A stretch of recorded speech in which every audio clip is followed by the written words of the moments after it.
चलो शाबाश। ठीक हो सारे? ये कुछ कहती हैं ना, और ये कह रही हैं कि आज ना मैं पहले 2 मिनट हंसाऊंगी सबको।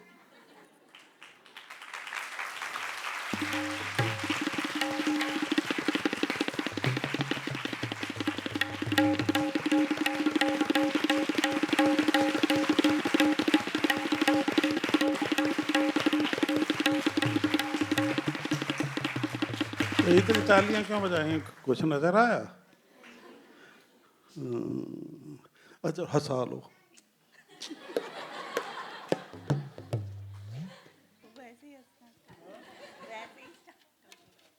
हंसाओ ना, क्या हंसो तो हंसो, बोलना। वो-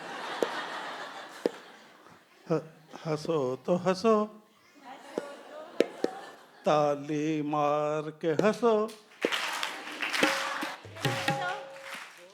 हंसो तो हंसो, बोलो साथ, ताली मार के हंसो। हंसो तो हंसो, हंसो तो हंसो, ताली मार के हंसो। ताली मार।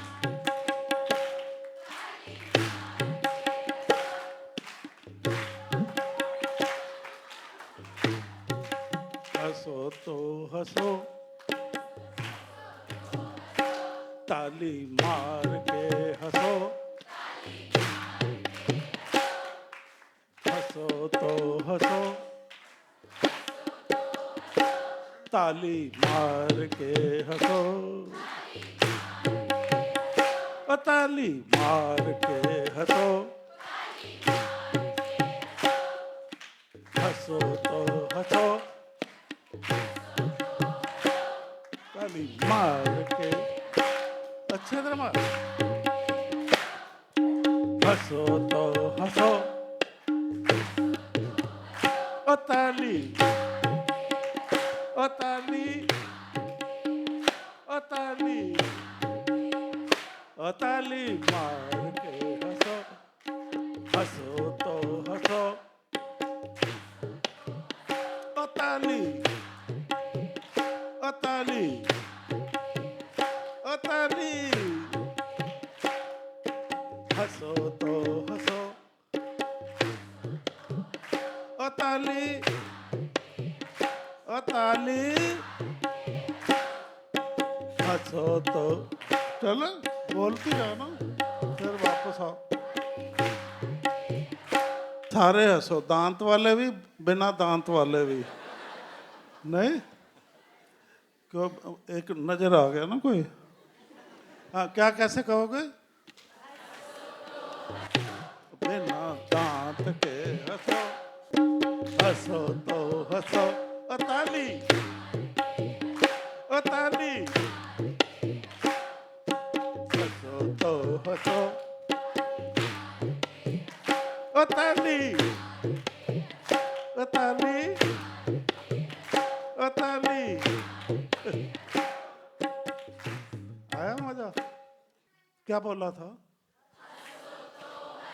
आपस में करो ना ताली। हंसो तो हंसो, ताली।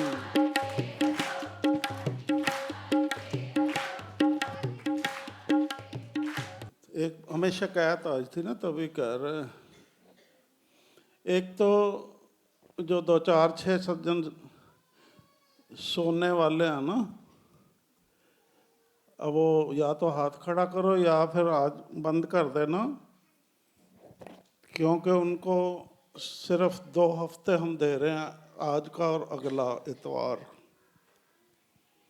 उसके बाद जो पकड़ा गया वो कभी भी यहाँ नहीं आ सकता क्लास में। ठीक है? क्या कहा हमने? हाँ, 2 हफ्ते दे रहे हैं सुचेती में आने के।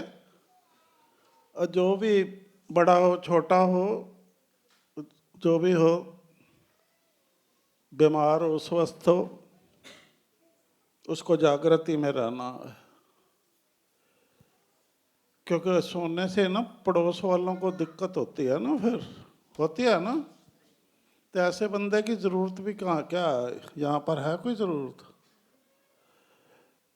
तो सतर्क हो जाओ। 2 हफ्ते आपको दे रहे हैं, आज का भी और अगला भी। इसी तरह से जिनके बच्चे हैं वो बच्चों को गोदी में रखो। कोई किसी का बच्चे का आवाज़ नहीं निकलनी चाहिए, ना ही उनको खुला छोड़ना। तो उनको गोदी में बैठने की और चुप रहने की आदत पड़ जाएगी। अगर बेबस हो तो उठ जाओ और उधर जाके बैठ जाओ, बाहर उठ जाओ। ये बच्चों वाले तो उठ ही जाओ, ये 2 बच्चे हैं जो बच्चे बैठे हैं ना, ये तो उठ जाओ और उधर चले जाओ। उठो उठो, जब तक ट्रेंड नहीं कर लेते इनको तब तक अंदर मत बैठना। ले जाओ। अरे 4 बच्चों को साथ लेके बैठिए।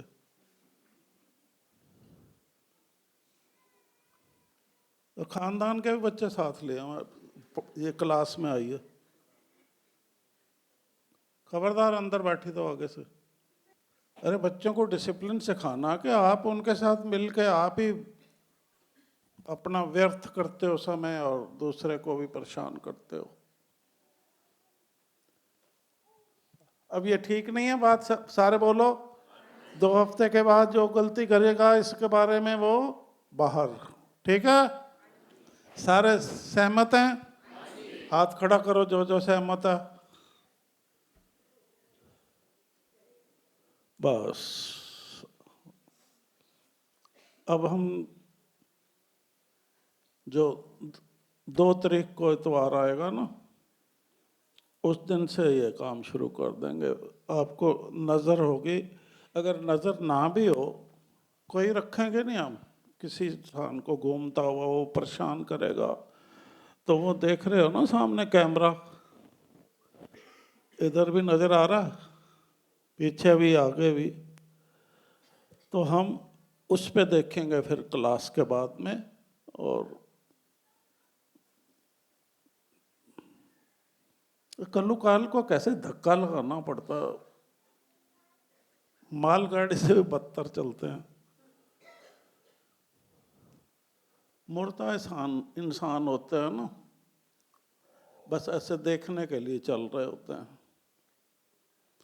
सो फिर इजाज़त नहीं होगी, हम स्पष्ट कह रहे हैं। अब आपने सबने मान लिया ना ये बात। अब जरा हाथ वाथ संभाल के खेलना नहीं, ऐसे ऐसे करके। पूरा ध्यान इधर होना चाहिए, नजर। सब अपने लेलों को समझा लो। ठीक है? अब भी समझा लो। सुन रही है? हंसो तो हंसो। कैसे? हंसो तो हंसो। ओ हंसो तो हंसो। ताली, ओ ताली। हंसो तो हंसो। चलो शाबाश। अब दोनों वृत्तियों में, अंदरूनी बैरूनी में, सम अवस्था में रहने का जो युक्ति है सतवस्तु के कुदरती ग्रंथ में, जिसका सार बोर्डों में लिखा हुआ है, अब उस विषय पे आगे बढ़ते हैं। पहले दोनों वृत्तियों में समावस्था आ जाएगी तो आगे का काम आसान हो जाएगा ना, शांति, मन को शांति प्राप्त हो जाएगी। इन दोनों अवस्थाओं में, वृत्तियों में फर्क होता है तो मन अशांत रहता है, संतुलन नहीं बनता ना मानसिक। साडा है सज्जन राम, राम है कुल जहान, अर्थात ईश्वर हमारा मित्र, प्रियतम सर्वव्यापक है, उसी को जानो मानो व वैसे ही गुण अपनाओ। शब्द है गुरु शरीर नहीं है, बोलो आगे। हाँ, ज्ञानी को नहीं ज्ञान को अपनाओ और मत में नहीं, श्रद्धा बढ़ाओ। इस पर सुदृढ़ता से डटे रहे, इस अटल सत्य पर स्थिर बने रहो। ओम आत्मा में है। सजनों, अब विषय पे आ गए ना। सजनों, सतवस्तु का कुदरती ग्रंथ कह रहा है, हुण अंदर जुड़ो जे बैरूनी छड़ो वृत्ति। बैरूनी वृत्ति विच लाभ न कोई, अंदरूनी वृत्ति विच प्रसन्नता होई। हुण अंदर जुड़ो जे बैरूनी छड़ो वृत्ति। आस पास सतर्क रहना, कोई भी जो अनुशासन बताया ना भंग कर रहा हो तो उसको सुचेत कर देना, ठीक है। हुण अंदर जुड़ो जी बैरूनी छड़ो वृत्ति। बैरूनी वृत्ति इच लाभ न कोई, अंदरूनी वृत्ति विच प्रसन्नता होई। हुण अंदर जुड़ो जी बैरूनी छड़ो वृत्ति। सजनों, ये ग्रंथ क्यों कर, अब ये सवाल है। सजनों, ये ग्रंथ क्यों कर हमें बैरूनी विषयों व स्वभावों को छोड़कर अंदर जुड़ने का निर्देश दे रहा? क्यों कर दे रहा? ये समझने के लिए हमें अपनी धारणा के मुख्य आधार अंदरूनी वृत्ति व बैरूनी वृत्ति में से मनुष्यता यानी सच्चाई धर्म के रास्ते पर बने रहने हेतु कौन सी वृत्ति उत्तम व उपयोगी है, ये समझना होगा। आओ इसी संदर्भ में जानते हैं अंदरूनी व बैरूनी वृत्ति के बारे में। अंदरूनी वृत्ति यानी अंत प्रकृति, अंदर जो चलता है हमारे ख्याल। अंदरूनी वृत्ति यानी अंत प्रकृति। यहाँ अंत का अर्थ है भीतरी व आंतरिक, तथा प्रकृति का अर्थ है स्वभाव, आंतरिक स्वभाव जो हमारे ख्याल में चलता है। अतः आंतरिक प्रकृति का मुख्य अर्थ है आंतरिक स्वभाव यानी मनुष्य की अंतर्वृत्ति या मूल स्वभाव। अंत प्रकृति का अन्य अर्थ है, अब ये ध्यान से सुनना, जो इस अर्थ को जान जाता है ना बस वो अंदरूनी वृत्ति स्वच्छ होती है, उसी कंचन। अंत प्रकृति का अन्य अर्थ है आत्मा यानी परमात्मा का समीपवर्ती अंश। आत्मा यानी परमात्मा का समीपवर्ती अंश, बिल्कुल।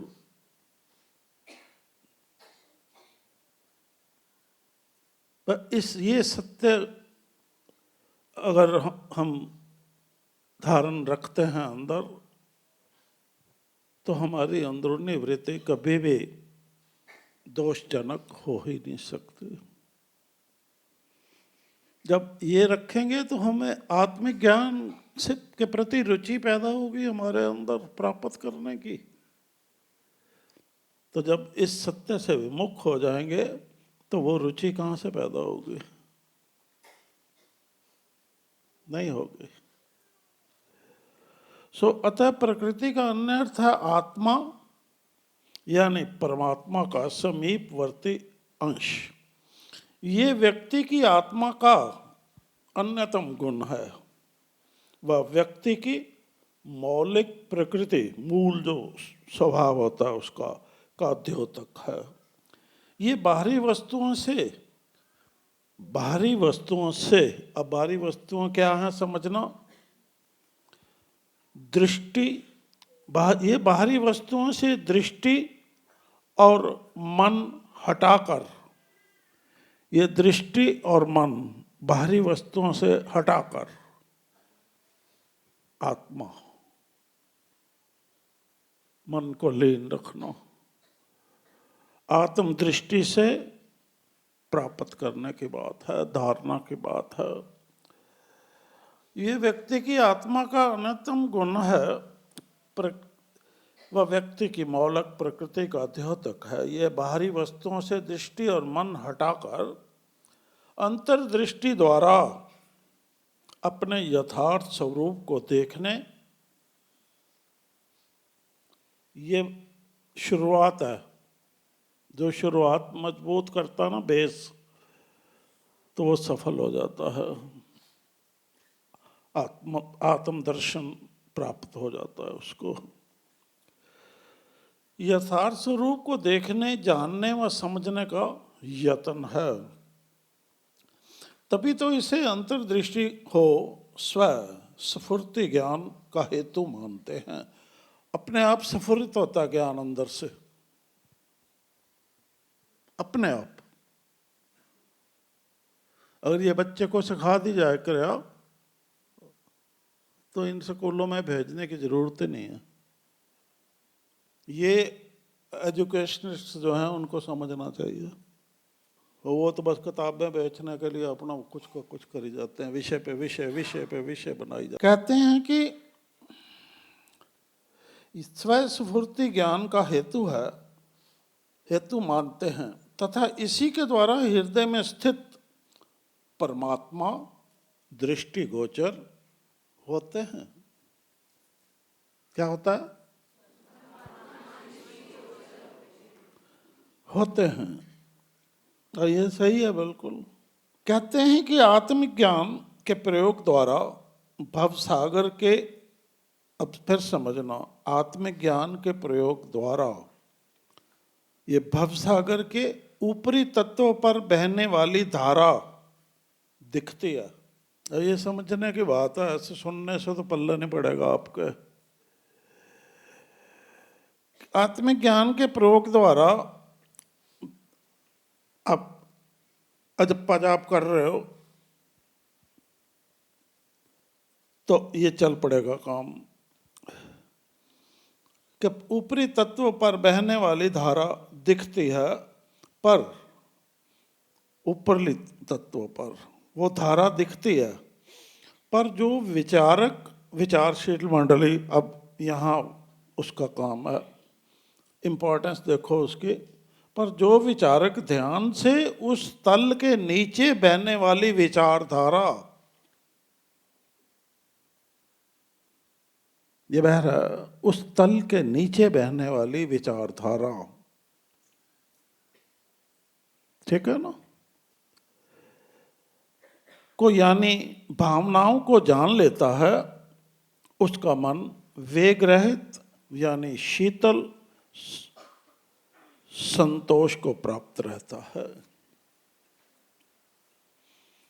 अब हमारे ऊपर तो जो हम देखते हैं, मनोभाव जो उठते हैं, जो भी देखते हैं वही मनोभाव बन जाता है। वो ऊपर की धारा है, उस धारा के साथ नहीं बैठ सकते हम, उसके नीचे धारा बैठ रही है, जो भाव का आधार है, बेस है।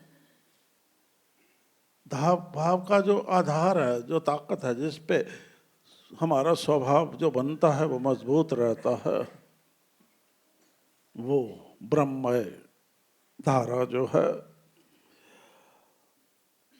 नीचे बहने वाली विचारधारा को यानी भावना को जान लेता है, उसका मन वेग रहित यानी शीतल संतोष को प्राप्त रहता है। अर्थात जिसकी अंदरूनी वृत्ति इस यत्न द्वारा सशक्त हो जाती है, सशक्त हो गई, जो ऊपरली धारा पे संबंध नहीं रखता, ना ही उसको अपनाता है, ना ही उससे डरता है, उसमें उतरकर नीचे उतरता है। जो नीचे बह रही है, निर्भय निशंग होकर करने का काम है ये, अपनी वृत्ति को निर्मल बनाने के लिए।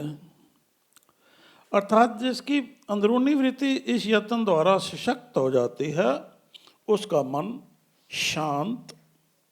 अब कितना फायदा होता है, इंद्रियां नियंत्रित व ख्याल अफुर हो जाता है, सारा ही हल हो गया।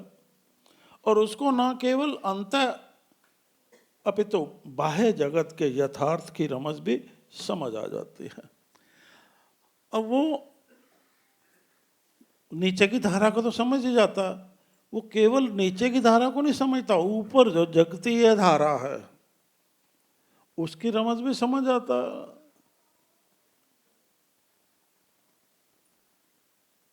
अब वो यथार्थ में सत्य को जानने वाला होता है कि ये माया है, ये बाहर से आया है, मुझे अपनाने के लिए नीचे है। जो भाव मेरे को परेशान करता है उसके नीचे भाव है, निर्मल भाव, ब्रह्म भाव जिसको कहते हैं। उस भाव पे उतरना है, उसके लिए उसको पार करना है, उसमें अटकना नहीं, उसका प्रयोग करना आरंभ नहीं कर देना, भाव का भावना में नहीं परिवर्तित कर देना। उतरो और जो ब्रह्म भाव है उसको भावना में ले आओ और उसके अनुकूल स्वभाव डालो अपने। इसमें क्या कठिन काम है।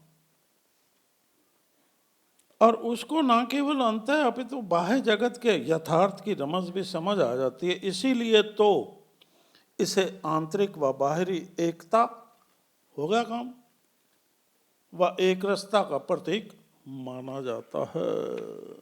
दोनों वृत्तियां बहती है, बहती रहे, क्या है, जगत को तो चलना।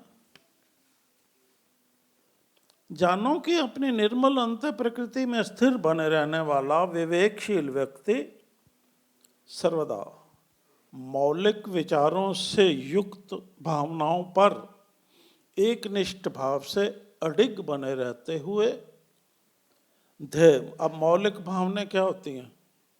ब्रह्म भाव ही होता है ना, मौलिक मूल तो वही है ना। तो विवेकशील व्यक्ति सर्वदा मौलिक विचारों से युक्त। अब विचारशील मंडली को यही बताने की बात है, महत्व को समझो। तो उस कर्तव्य के प्रति कमजोर पड़ना उचित नहीं है ना, क्या है, कदापि नहीं है। विचारों से युक्त भावनाओं पर एकनिष्ठ भाव से अडिग बने रहते हुए ध्येय प्राप्ति की ललक, लक्ष्य प्राप्ति जो जीवन का है, ध्येय प्राप्ति करने की ललक, विचारों को दोष मुक्त रखने का सतत प्रयास और निरंतर उत्कृष्ट और उदात्त यानी महान गुणों को आत्मसात करता है। तभी तो वह सहृदयवान होता है और दूसरों के प्रति स्नेह, दया और विश्वास का भाव दिखलाते हुए कभी भी किसी को क्षति नहीं पहुंचाता। समझ आई बात? तो किसी को क्षति तो हो ही नहीं सकती, वो नीति ही नहीं है इंसानियत। किसी को क्षति नहीं पहुंचाता यानी वह सर्वहितकारी, अपने व सबके दुख सुख को सम कर जानता है। यही नई परिस्थितियां चाहे कितने भी प्रतिकूल क्यों ना हो, और ऐसी परिस्थितियों में चाहे कोई उसे अपनी मूल प्रकृति से गिराने का कितना भी यत्न क्यों ना करे,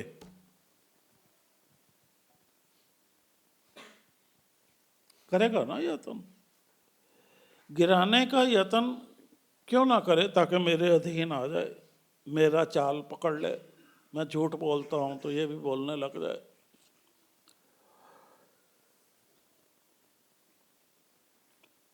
क्यों ना करे, वह अचल सदैव संभाव में स्थित बना रहा, शुभ कार्यों में प्रवृत्त रहता है। इसी कारण उसका मानसिक संतुलन ठीक बना रहता है और वह मानसिक कष्ट सहने से बचा रहता है। अब कितनी बड़ी उपलब्धि है। अब ये आपको नहीं पसंद है? तो फिर हिम्मत दिखाओ, अच्छे बच्चे बनो, सपुत्र बनो।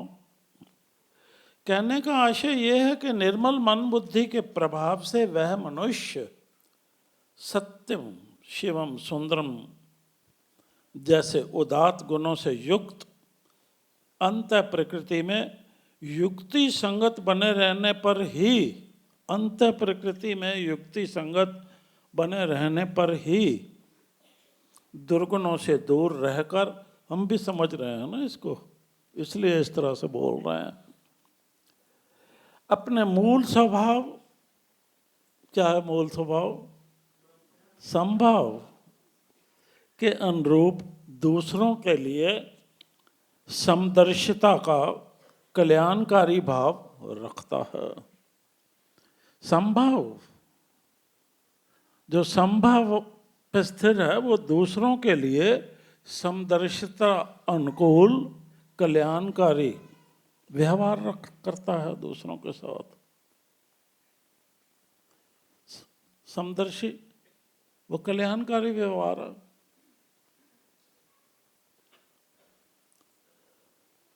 और उसका समर्थन करते हुए परस्पर सज्जन भाव का बर्ताव कर पाता है।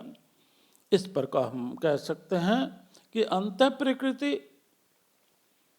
जन्मजात गुण होते हुए भी, जन्मजात गुण है अंत प्रकृति, जिसको माँ बाप विकसित नहीं करते बच्चे के अंदर, उसके अंदर वो है बीज, गुण है, पर माँ बाप उसको विकसित नहीं करते, बेखबर, अज्ञानी।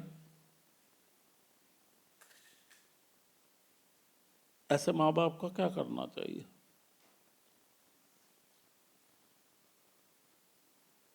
दगत भस्म का ही है ना वो अधिकारी,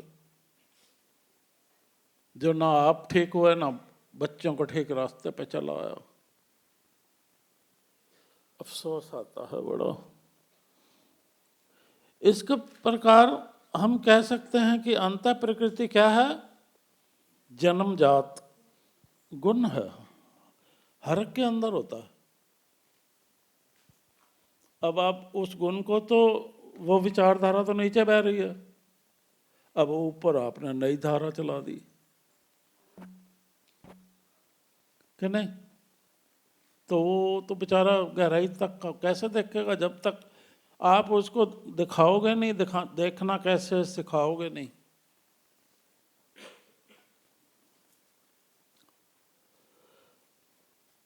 जन्मजात गुण होते हुए भी मनुष्य के, अब वो जन्मजात गुण है, और जन्मजात गुण ही मनुष्य के मनुष्यता अनुरूप चरित्र का परिचायक होता है। अगर उसका विकास नहीं किया बच्चे के अंदर, तो वो चरित्रवान कदापि नहीं बन सकता बड़ा हो के। यही कालोकाल के हाल होता है, बन ही नहीं सकता। जब आपने चाहते ही नहीं वो बने, आपने यत्न ही नहीं किया, उसकी पालना ही ठीक नहीं की, वो बन ही नहीं सकता। यद्यपि सचनो अंत प्रकृति आत्मा की आवाज या पुकार होती है, और स्वार्थ और सर्वथा आत्मा की आवाज या पुकार होती है। पुकार पुकार के आत्मा कहती है ठीक रास्ते चल, ठीक रास्ते चल, क्या कर रहा है? आदमी झूठ बोलने लगता है, फिर कहती है क्या कर रहा है, फिर वो अनसुनी करके स्वार्थ सिद्धि के लिए बोल देता। पुकार भी नहीं सुनते, और सर्वथा विशुद्ध, निर्मल और पवित्र होती है। तथापि ये इतनी अप्रकट रहती है, हर एक को सुनाई नहीं देती।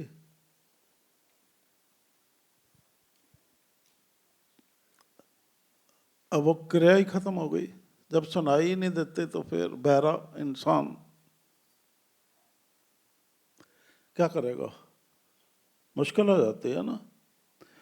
कई दफ़ा कोई टेलीफोन आता है, हमें पकड़ा देते हैं, फिर हम हेलो हेलो, हम कहते हैं हमें नहीं समझ आ रही, ले इन्हीं से बात कर। अरे आपको बता रहे हैं। तो इसीलिए इंसान करता है कि अरे मुझे तो कुछ समझ ही नहीं आ रहा, ये क्या आत्मा बोल रही है।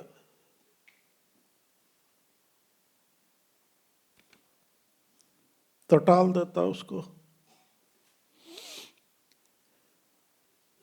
पवित्र होती है, तथापि ये इतनी अप्रकट हो रहती है कि अज्ञानी और विवेकहीन लोगों को यह सहसा परिलक्षित नहीं होती।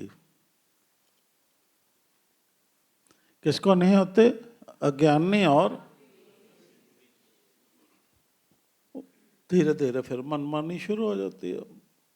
मन की आवाज, मन की बात चलती है, लोग सुनते हैं, इकट्ठे होकर सुनते हैं ना। ऐसी विशुद्ध, अरे उनको ट्रेंड करो लोगों को कि वो अपना आत्मा की आवाज सुन सकें।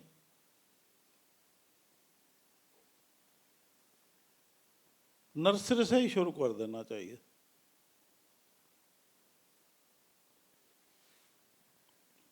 अतः विशुद्ध अंतःकरण, अंत प्रकृति वाला इंसान बाह्य रूप से चाहे वज्र के समान कठोर होता है। समझ आई ना? अब कई दफा कड़वी लगती है ना, बात करते हैं तो लगती है ना। ऐसी विशुद्ध अंत प्रकृति वाला इंसान बाह्य रूप से चाहे वज्र की तरह समान कठोर होता है, किंतु अंदर से पुष्प के समान मृदु यानी कोमल होता है।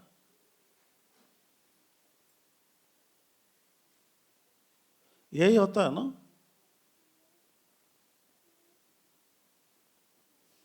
तो हमें उसका कौन सा गुण देखना चाहिए? वो कठोर जो हमें दुरुस्त करने के लिए है, क्या कोमलता को गुण देखकर संग करना चाहिए? अरे वो कठोर तो इसलिए प्रयोग करता है कि ये सुधर जाए।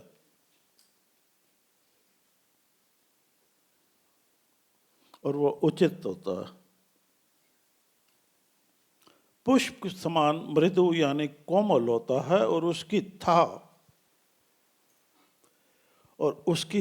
और उस इंसान की था कि वो क्या है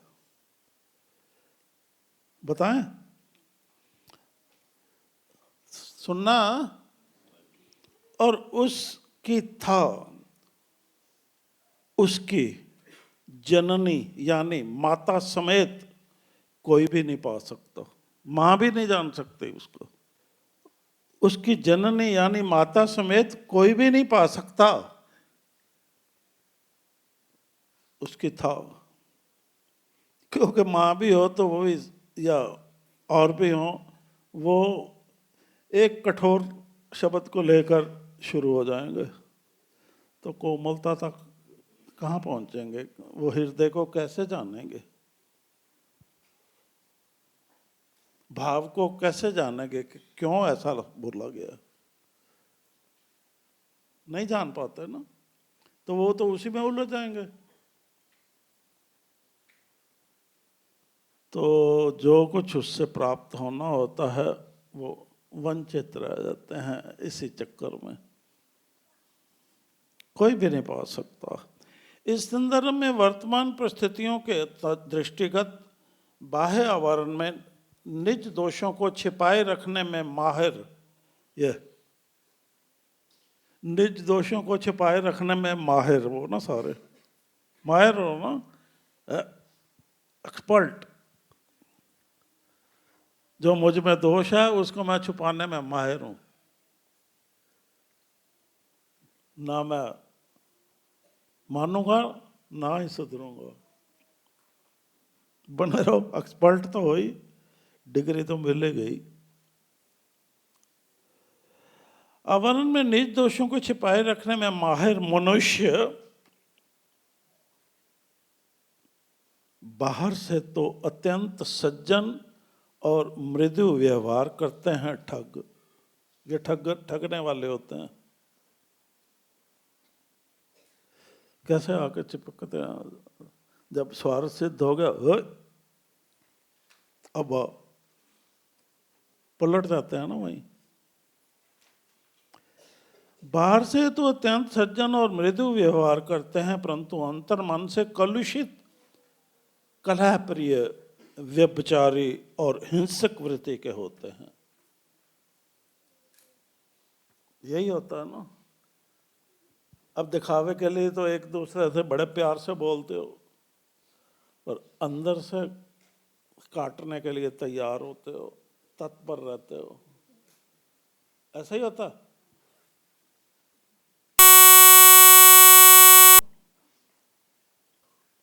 चाहे दांत हो ना हो तब भी काट खाते हो।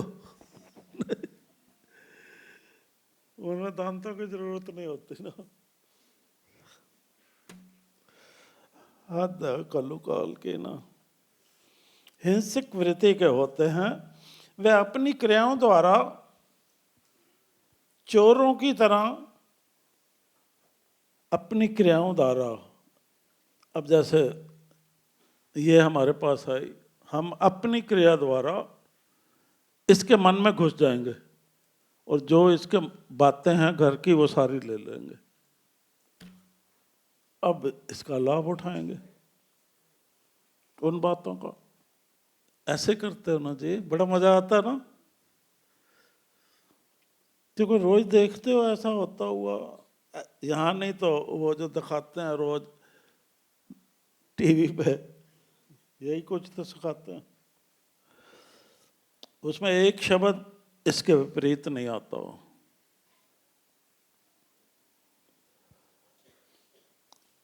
इस संदर्भ में वर्तमान परिस्थितियों के दृष्टिगत बाह्य आवरण में निज दोषों को छिपाए रखने में माहिर मनुष्य बाहर से तो अत्यंत सज्जन और मृदु व्यवहार करते हैं, परंतु अंतर मन से कलुषित, कलह प्रिय, व्यभिचारी और हिंसक वृत्ति के होते हैं।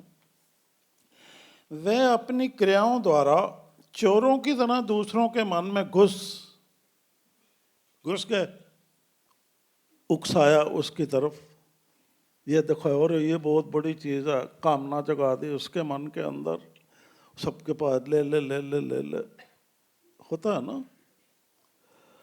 उनके मन में घुस उनमें काम, क्रोध, लोभ, मोह, अहंकार रूपी विकार भर, ऐसे लोग विकार ये पांचों ही भर देते हैं मन में घुसकर।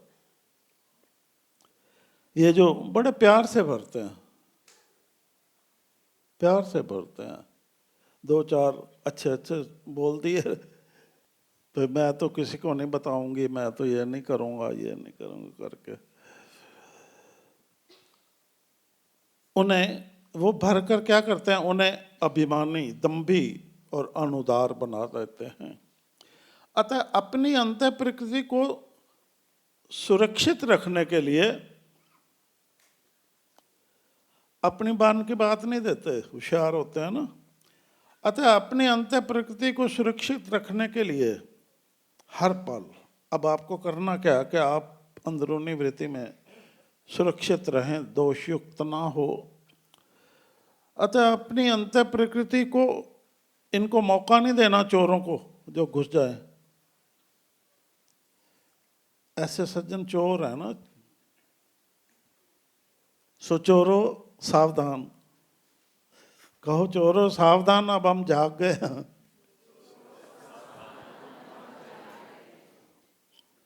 अतः अपनी अंतः प्रकृति को सुरक्षित रखने के लिए हर पल संगति दोष से सावधान रहना होता है। मैं किसके संग हूं, वो इंसान कैसा है, उसके मनोभाव कैसे हैं, वो सावधानी लेनी होती है। बस वो ब्रह्म विचारी होना चाहिए, वरना तो कुसंग हो गया। संकल्प कुसंगी हो गया ना, अब उसको संगी बना लो इस तरह करके। क्योंकि अगर दुर्भाग्यवश कुसंगति के कारण अथवा प्रतिकूल परिस्थितियों आने पर हम हिंसा, क्रूरता, कठोरता, अन्याय और दुर्गुणों का पक्ष ले लेते हैं तो उसका सीधा साधा सा अर्थ होता है, उसका सीधा साधा सा अर्थ होता है कि हमने बैरूनी वृत्ति में मनुष्यता का व्यवहार छोड़ दिया, सज्जन भाव का व्यवहार छोड़ दिया, कि हमने बैरूनी वृत्ति में बाह्य धारणा द्वारा अपने हृदय की निर्मलता भंग कर दी, तो बदचलन हो गए, बदी। तब हमारा अपने प्रति यह कर्तव्य बनता है कि हम आत्मनिरीक्षण द्वारा जो बार बार करवाते हैं आपसे, और आप घबराते हो, सुधरना नहीं चाहते, या तो अपनी अंदरूनी व बैरूनी दोनों स्वाभाविक वृत्तियों के गुणों और दोषों का विवेचन करते हुए केवल सद्गुणों को ग्रहण करें और उन्हीं आदर्शों को आत्मसात करें व करवाएं जो कि शास्त्र विहित सर्वहितकारी हों। इस संदर्भ में सज्जनों, अंत प्रकृति आंतरिक मनोवृत्ति भी कहलाती है। क्या कहलाती है? सारे बोलो। हाँ, अरे सारे बोलोगे तो इतनी आवाज होती है। अभी कहाँ सुना? अभी तो हमने कहा है वो टेलीफोन हम दे देते हैं। अब बोलो। अब बोले, बोलो।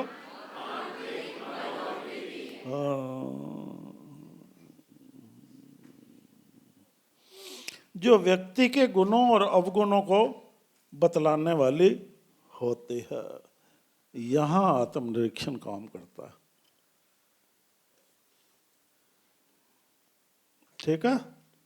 आंतरिक मनोवृत्ति जो बन गई, जो हमारा स्वभाव बन गया, अब यहां पर भी कहलाती है, जो व्यक्ति दोनों बतलाने वाली होती है, दोनों बतला देती है, भाई ये तेरे अंदर, आपके अंदर अवगुण है, ये गुण है। अब ईश्वर ने तो जो बनत बनाई है, कमाल की बनाई है इंसान की। अब ये साइंस ये पढ़ाई ना तो क्या हो सकता, क्या कर सकते हैं? अब इसकी जगह वो साइंस कुछ और के और भौतिक पढ़ाई जा रहे हैं। नहीं, अरे जो इंसान मृत्यलोक में जो उसका घर है, जन्म बनाने के लिए रहना होता है, वहाँ शांत नहीं रह सकता, अशांत रहता है। उसको उड़ाते हैं, उड़ जाओ, चांद पे चला जाओ, सूरज पे चला जाओ। अब यहाँ की तो शांति भंग है, वहाँ भी करते। अरे ये स्वभाव वाला इंसान वहाँ जाएगा तो क्या करेगा? उनका भी विचारों का सारा परिवर्तन हो रहा, कर देगा ना। इस लोक का तो कर ही दिया। अब वो फिर बड़े गर्व से बोलते हैं हमने ये कर लिया, वो कर लिया, और हम भी बड़े तालियां बजाते हैं, खुश होते हैं, वाह जी वाह, हम उस देश से आगे निकल गए, वो कर दिया, वो कर दिया। अरे कहाँ निकल गए? हम अपने देश को संभाल नहीं पा रहे तो आगे कहाँ जा रहे हैं? ऐसे कुछ हो सकता? अब वो तो कहेंगे ना, यहाँ आए हो सब ठीक करने, भाई कुछ गलत था यहाँ पर, क्यों आए हो? तो वहाँ तो संभाल नहीं पाए। वो ऐसे जैसे घर संभाल नहीं पाते कोई, वो जंगल में भाग जाता है, एक टांग पे खड़ा हो जाता है, चल मैं तो तप कर रहा हूँ, लो भाग गया। वो घर वाले कहते हैं वो तो त्याग कर गया, मृतलोक त्याग दिया, भाग गया। दिमाग ही घुमा दिए आज की शिक्षा प्रणाली ने इंसानों के।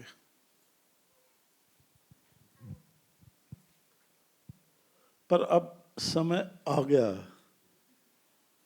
अब ऐसे ही चल रही हैं बातें।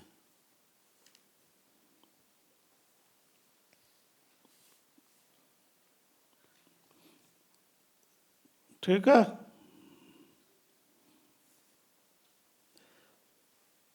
दोनों ही बताती है ना, गुण और अवगुण, और यहाँ आत्मनिरीक्षण काम आता। अतः मनुष्य के लिए उचित होता कि वह आंतरिक स्वभाव यानी गुण पर उसी रूप में यथा बने रहने हेतु सांसारिकता में लिप्त हो विष ग्रहण ना करे।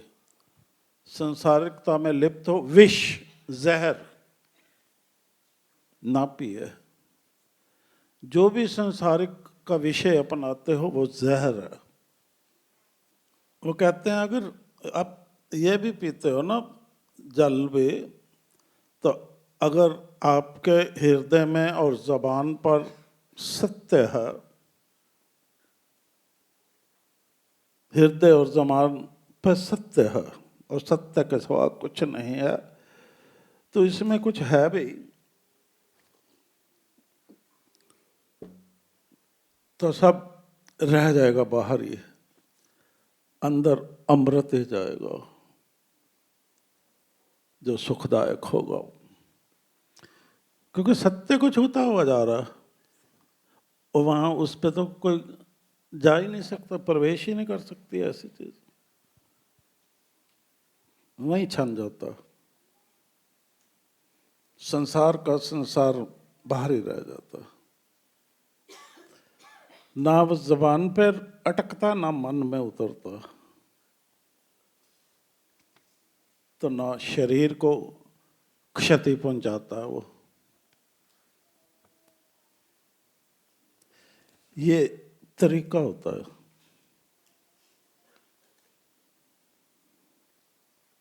खैर ये पहले तो शुरू में करो, ये तो बाद की बातें हैं। अतः मनुष्य के लिए उचित होता है कि वह आंतरिक स्वभाव यानी गुण पर उसी रूप में यथा बने रहने है तो सांसारिकता में लिप्त हो विष ग्रहण करे। झूठ बोल रहे हो? अरे विष का अब रस पड़ गया तो कैसे छोड़ोगे? छोड़ लोगे क्या खाओगे? अरे मत खाना, मर जाओगे, हार बैठोगे ना धर्म अपना। क्योंकि ये अपनी मूल प्रकृति से हट नैतिक नियमों की सीमा पार कर दूसरों के अविचार अपनाते हुए उन जैसा ही दुर्व्यवहार करने वाला स्वभाव अपनाने की बात होगी। इसलिए सदा याद रखो कि जो घर में रहता है, क्या कहा है? ख्याल घर में रहे, यानी अंदरूनी वृत्ति में होता है, वही परमपिता परमेश्वर की आज्ञाओं का पालन कर पाता है। नहीं तो आवाज कहाँ से सुनेगा? बाहर सुनेगा? बाहर भटक रहा तो ख्याल नहीं सुनेगा। तो जो आज्ञाओं का पालन कर पाता है, जबकि जो ईश्वर से संबंध तोड़ दुनिया के लोगों के रंग ढंग से प्रभावित होकर स्वभाव बदलता है। अब ये कैसा व्यक्ति होता है जो दूसरों के रंग ढंग देखकर स्वभाव बदलता है? कैसा व्यक्ति होता है बताओ? कौन बताएगा? नहीं पता? चलो हम दो लफ्ज बोलते हैं, बताना कौन सा। नकलची होता है या अक्लमंद होता है? है? तो नकल करने वाला काफी नंबर लाता है ना, पास हो जाता, फर्स्ट का नतीजा आ जाता। नहीं आता? फिर नकलची बनकर क्यों जीते हो? अक्लवान, अक्ल दी है परमेश्वर ने, अरे उसका तो मान करो जो दिया ईश्वर ने। अपना जरा कुछ कहो तो भैं भैं करने लग जाते हो। तो अगर ईश्वर को गुस्सा आ गया, आपने जो अकल दी है उस देन का अपमान किया, इस्तेमाल ना किया ठीक, तो फिर क्या होगा आपका? सो दुनिया के रंग ढंग से प्रभावित होकर स्वभाव बदलता है, और एक घर से निकले हुए वो इंसान कैसा होता है? एक घर से निकले हुए आवारा इंसान की तरह जीवन जीता है। जान छोटी, आवारा, आवारा, उसका ख्याल अपने सच्चे घर से भटक जाता है। तभी तो वह जो कुछ भी अपनाता है वह बैरूनी वृत्ति में जगत से ही अपनाता है, और मन के आगे जब जगत से अपनाता है तो मन के आगे अज्ञान का पर्दा पड़ते ही उसकी अंदरूनी वृत्ति प्रभावित होती है। अछाते तो वही ऐसा इंसान अपना, अब ये इंसान आप पहचान करना अपनी, सीधे वो पहचान करने लगे हो ना,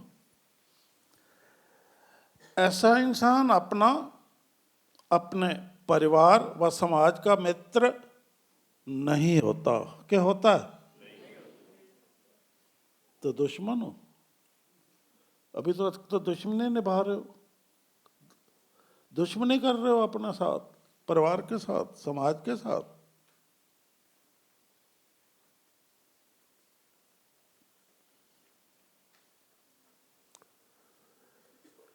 उसके मन में किसी के प्रति स्नेह नहीं होता, इसलिए वह सदा निरर्थक बातें व काम करता हुआ विनाशकारी प्रवृत्ति अपना बैठता है, निरर्थक जीवन जीता है।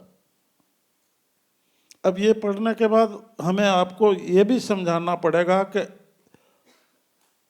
अर्थपूर्ण जीवन कैसे जीना होता है।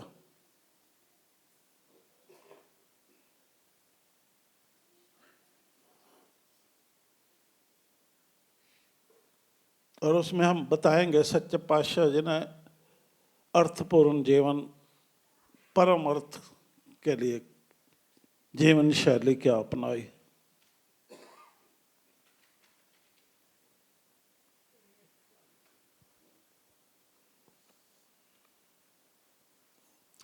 तो आखिरी सांस लेते वक्त आप ये नहीं कह सकते जब आपको अपने गुनाह याद आएंगे कि हमें किसी ने समझाया नहीं।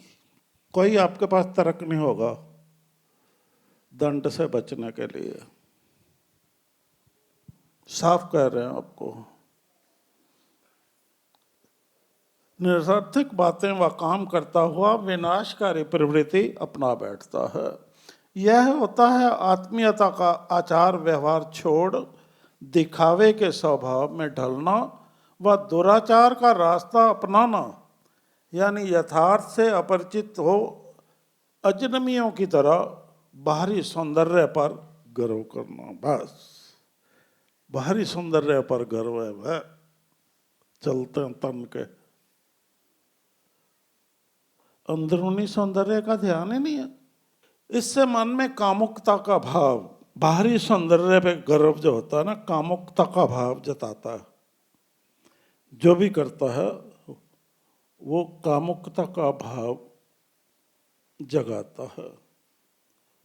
उसके अंदर भी होता है और वो जिसके समक्ष होता है उसके अंदर भी जगाता है कामुकता का भाव। और ये तभी रोज के रगड़े पड़ते हैं क्योंकि जल्दी गिर जाता है। और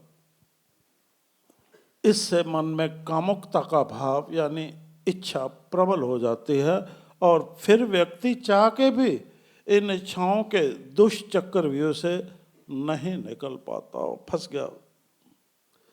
इस परिप्रेक्ष्य में सज्जनों हम कह सकते हैं कि यद्यपि सज्जनों अंत प्रकृति ईश्वर प्रदत्त गुण है, और कभी कभी ये विरासत के रूप में माता पिता और पूर्वजों से प्राप्त होता है। सुसंस्कृत करते हैं ना, वो हमारे गुण का विकास करते हैं और उसी गुण को हमारे सामने व्यवहार द्वारा प्रदर्शित करते हैं, तो विरासत में प्राप्त होता है। महल माड़ियां देने के बजाय ये दो बच्चों को। महल माड़ियां संपत्ति क्या, वो तो बच्चे बर्बाद हो जाते हैं खुद और सबको बर्बाद कर देते हैं, और उनको एहसास भी नहीं होता बर्बादी करते हुए कि हम क्या कर रहे हैं, क्योंकि छप्पड़ फाड़ के मिल गया और बगैर मेहनत के मिल गया। तथापि अंत प्रकृति में यथा निर्दोष बने रहने हेतु सत्संगति की महिमा अवर्णीय है।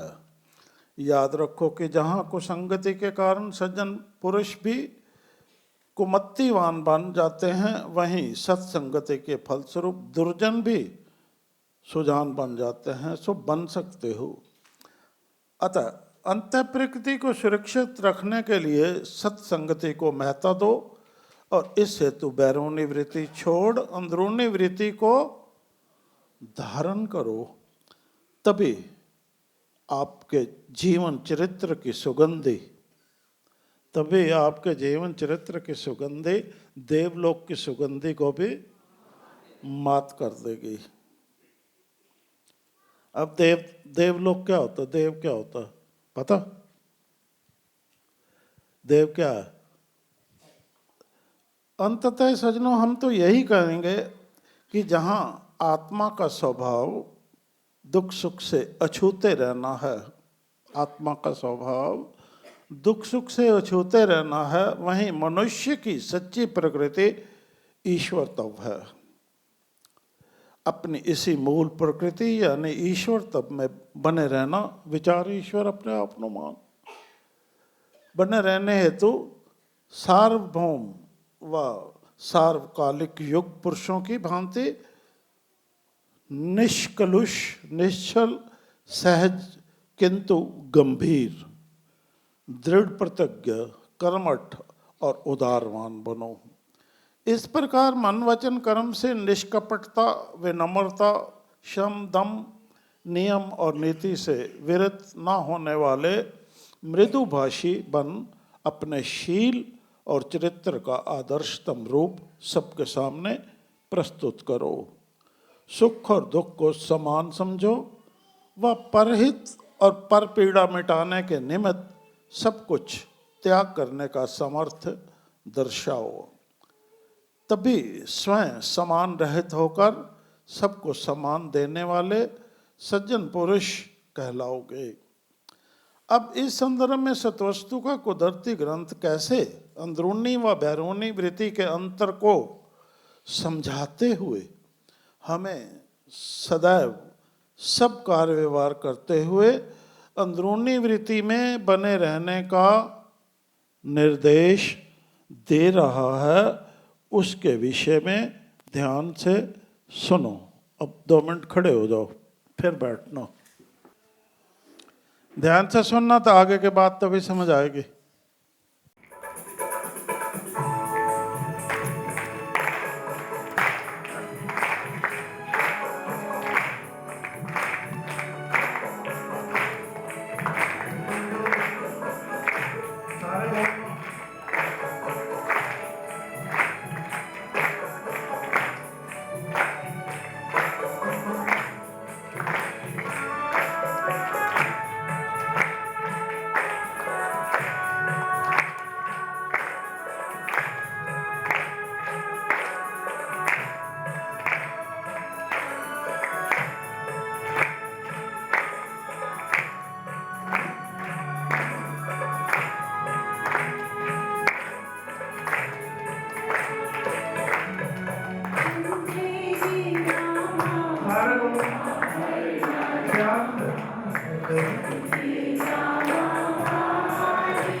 अब इस कीर्तन के माध्यम से, इस कीर्तन के भावार्थ से सदियों स्पष्ट होता है कि दो तरह की वृत्तियां होती हैं, अंदरूनी व बहरूनी।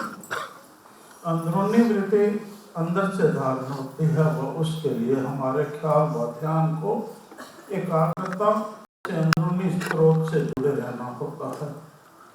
दूसरी बहरूनी वृत्ति होती है जिसे इंसान बाहर या जगत से धारण करता है।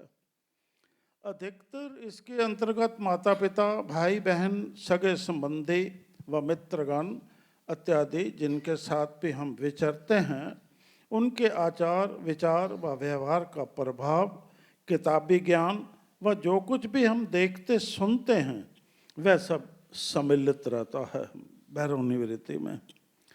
कहते हैं कि इंसान के मन को जो कुछ भी भाता है उसे वैसा ही बनने की प्रेरणा प्राप्त होती है। समझ आई बात? वह वैसा ही बन जाता है। अर्थात जिसको आत्मिक तत्व में रुचि होती है वह अंदरूनी वृत्ति में अपने ख्याल व ध्यान को वहीं जोड़ रख सब कुछ वहीं से प्राप्त करता हुआ तद अनुरूप अपने भाव स्वभाव का निर्माण करता है। वह जो जगत के विषयों में रुचि रखता है वह बैरूनी वृत्ति में माता पिता, पख परिवार व कुल संसार को अपना गुरु मान सब कुछ वहीं से प्राप्त कर जगत के विषयों में उलझ तद अनुरूप अपने भाव स्वभाव का निर्माण करता है। सो दो प्रकार के पुरुष इंसान हो गए ना। अब निर्माण इधर से करते हो या इधर? अब इधर कारियों का कारीगर है, इधर भी जगत भी तो कारीगर है ना उलझाने में। अब ये हम कितने सुचेत हैं उस पे, ये संग और ये कुसंग, ये देखना है। वैसा ही हमारा निर्माण हो जाता है। इस संदर्भ में सबने समझने की बात यह है कि जो अंदरूनी वृत्ति के अनुरूप जीवन जीता है वह सम संतोष को प्राप्त कर सर्वत्र इक्को रूप देखता है। इसलिए बैरूनी वृत्ति में सबके साथ आत्मीयता का व्यवहार करता है। जीवन उसके लिए कोई कठिन डगर नहीं रहता, अपितु सुखों की सेज बन जाता है। जबकि जो बैरूनी वृत्ति अनुरूप जीवन जीता है वह कामनाओं के दुष्चक्रव्यूह में फंस जाता है। इसलिए मानसिक रूप से आशा, तृष्णा, क्रोध, लोभ, मोह व अहंकार से व्याधिग्रस्त हो तनावयुक्त जीवन जीता है। जीवन पथ उसके लिए कांटों की यानी दुखों की सेज बन जाता है, जिस पर चलते हुए उसे अत्यंत कष्ट व पीड़ा भुगतनी पड़ती है। आप बच्चे भुगतना चाहोगे पीड़ा? तो फिर समझ लो बात को। सारता इस विवेचन से सजनों स्पष्ट होता है कि सत्वस्तु का कुदरती ग्रंथ हमें तुलनात्मक ढंग से इन दोनों वृत्तियों के इंसानों के चरित्र पर पड़ने वाले अच्छे व बुरे प्रभावों व उससे प्राप्त होने वाले परिणाम से परिचित कराते हुए ये इसके कीर्तन के माध्यम से परिचित करा दिया। उन्होंने आदेश दे रहा है कि बैरूनी वृत्ति को छोड़कर अंदरूनी वृत्ति को धारण करो, क्योंकि यही एकमात्र युक्ति है। ख्याल को प्रभु के संग निरंतर जोड़े रख विशुद्धता, एकाग्र चित्तता व ध्यान स्थिरता द्वारा हृदय प्रकाशित अपने यथार्थ स्वरूप में स्थित बने रहने की। इसका कदाचित अर्थ ये नहीं कि हम बैरूनी वृत्ति में जगत में विचरना ही छोड़ दें। ये नहीं कि विचरो ही नहीं जगत में, कहीं एकांत में चले जाओ, ये नहीं है इसका मतलब। क्योंकि इस ग्रंथ में अंदरूनी व बैरूनी वृत्ति का वर्णन करते हुए ये भी कहा गया है, जब तक हम बाहर की सफाई नहीं रख सकेंगे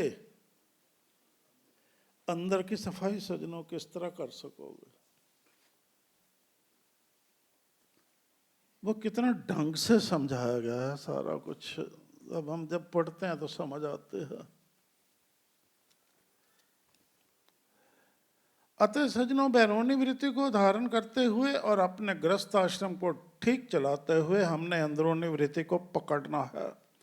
अंदरूनी वृत्ति यानी शारीरिक स्वभावों की सफाई करनी है। शारीरिक स्वभावों की सफाई हेतु जीवा स्वतंत्र व संकल्प स्वच्छ रख उसे सज्जन और संगी बनाना है। इससे घर परिवार व कुल संसार सब सज्जन हो जाएगा और हमारा झुकना रोना बंद हो जाएगा, यानी दृष्टि कंचन हो जाएगी व संतोष का सवाल हल हो जाएगा। ऐसा होते ही ख्याल की स्वच्छता स्वतः बन जाएगी, सारा काम बन गया। फिर धैर्यपूर्ण होकर सच्चाई धर्म के रास्ते पर बने रहना कोई कठिन बात नहीं रहेगी। इसीलिए सज्जनों, अपना बोलचाल सत्य व हृदय प्रकाशित रखते हुए प्राप्त सद्गुणों से धर्म पर अडिग बने रहो। इसे तो सज्जनों मात्र अपनी बैरूनी दृष्टि के उपयोग द्वारा जगत व उसके विषयों को धारण मत करो। आत्मनिरीक्षण करते हुए धारण करो कि ताकि कोई गंदगी ना ले लो।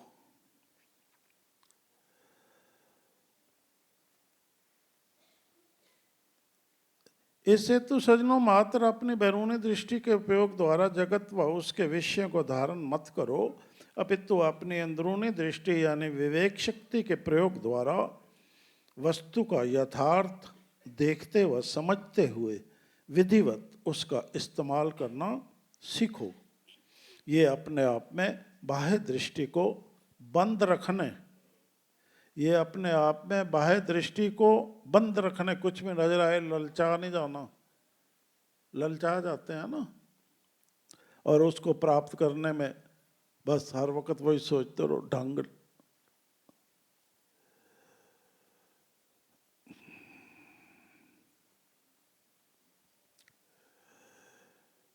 समझ आई बात? ये अपने आप में बाह्य दृष्टि को बंद रखने व अंत दृष्टि को खोलने की बात है। अब जो अब हम हैं, जो होना चाहिए वैसा परिवर्तन लाना है।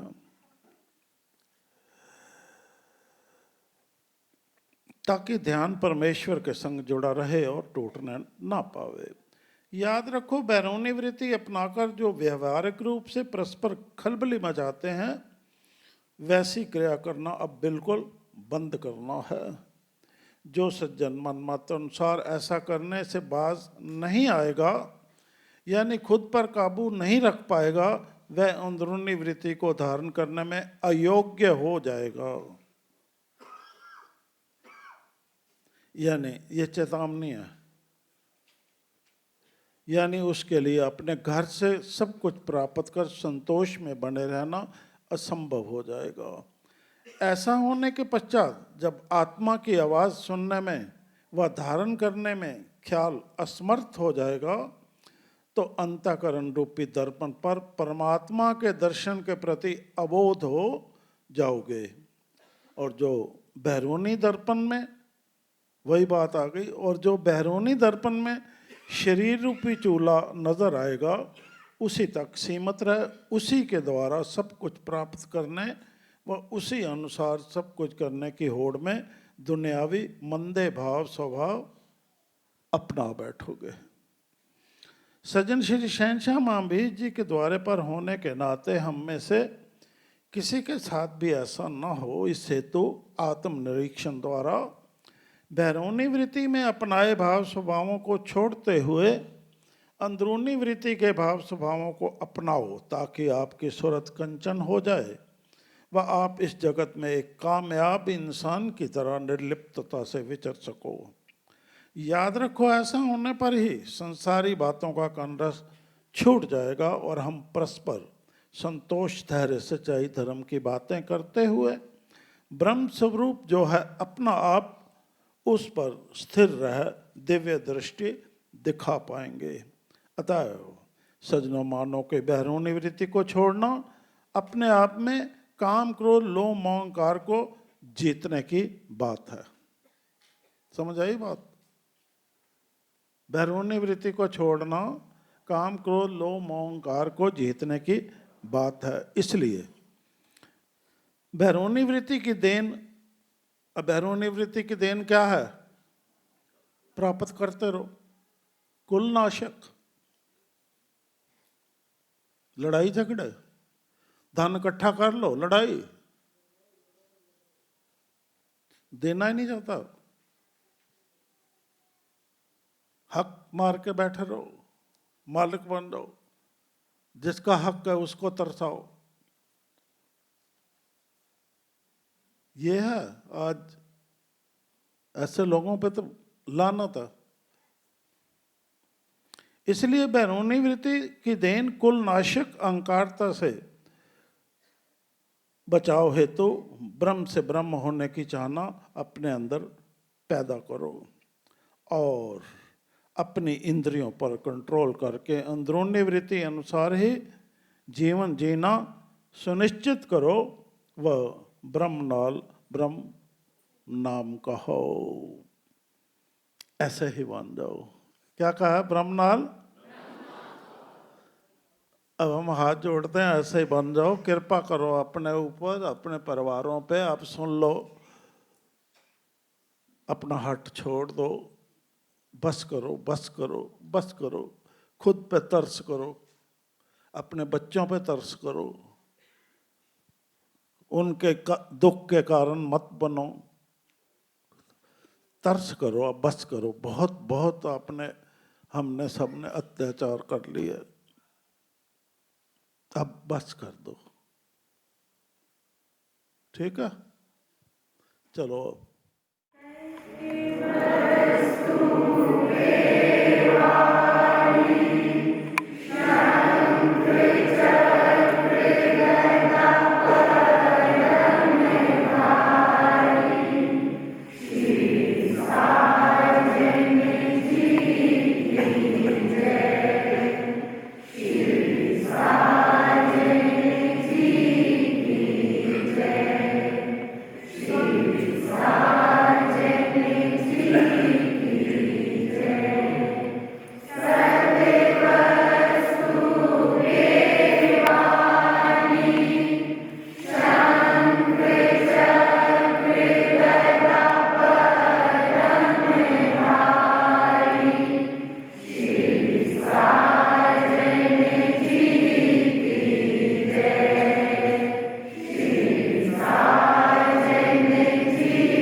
सज्जन भाव अमल में लाने हेतु इस शांति शक्ति के प्रति ग्राही शीश अर्पण करो जी, अर्पण करो जी, शीश अर्पण करो जी।